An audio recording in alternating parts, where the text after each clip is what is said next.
Words like employee, payee, and detainee support the generalization crudely stated that the words with the ending E designated the person effect in specific way by an action performed by someone else. So that itself was like a mouthful to me.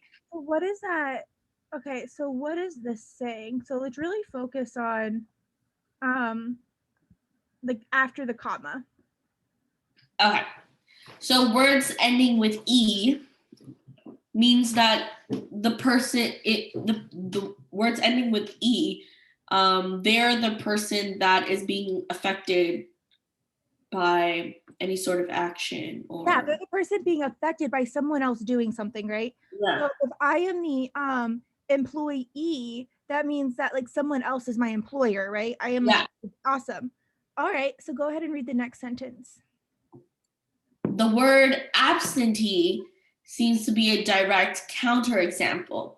It ends in E, yet if it makes sense here to speak of an action at all, that of abstaining oneself, perhaps the word can refer to the person who actually performs that action. So they're saying, oh, but they're removing themselves from the situation or whatever, right? Yeah, so what are we saying about the word absentee? That they're absent. Yeah, but we're saying They're not performing. Yeah. it's a direct counterexample though to our generalization, right? Yeah. That's the point of this. So we give our direct count, we say it's a direct counterexample, and then we show how. And we're saying, like, well, if the one of absenting one is an action, the person is doing it to themselves almost. Yeah. All right, go ahead and read the next sentence.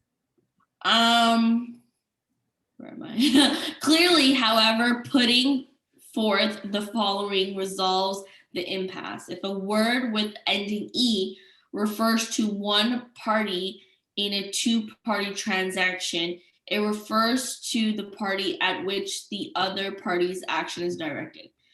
Okay, so I'm not okay to break it down. I guess they tried to like readjust or like just to like make it more clearly of Yeah, we're resolving the issue, right? Mhm. And so we say, hey, if we can fix this by saying that that generalization works if a word with the ending E refers to a two-party transaction. So we Mhm. solve our issue. Awesome. All right, so go ahead and start with A and tell me what you think. um, provides additional support for the original generalization in part by showing that the supposed force of the counterexample derives from a misanalysis of that example. All right.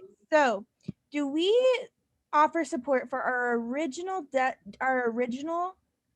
generalization by showing why there was a misanalysis of the counterexample? No, it's trying to use the counterexample to to still make it part of the that generalization. We don't say, "Oh, you're wrong on your analysis of the word absentee." We just like kind of further clarify our generalization. So it's not A. All right, go ahead and read B. Dismisses the counterexample on the grounds that they don't dismiss the counterexample. Excellent. Concedes that the proposed counterexample is an exception to the generalization, but maintains the generalization on the ground that all generalize. Oh, I think it was either C or E where I got like confused. All right, so what do you like, C? Um, the part where it says an exception, I don't think they said they make it an exception. I think they just try to like, We again, like they say try to like, adjust the example.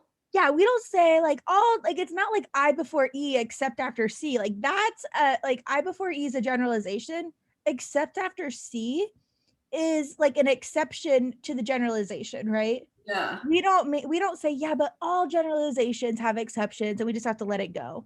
Doesn't Yeah. happen. So it's not C. All right. What about D? Narrows the scope of the generalization at issue in which a way that the punitive counterexample is no longer relative. So narrows the scope, I would look at it as like they're clarifying, right? Yeah.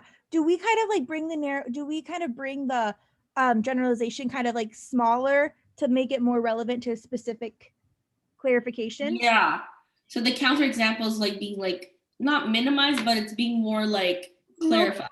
Yeah, and if this is true, the counterexample is no longer relevant because it's a one-party transaction, not a two-party. So yeah, I like D a lot. And what about E?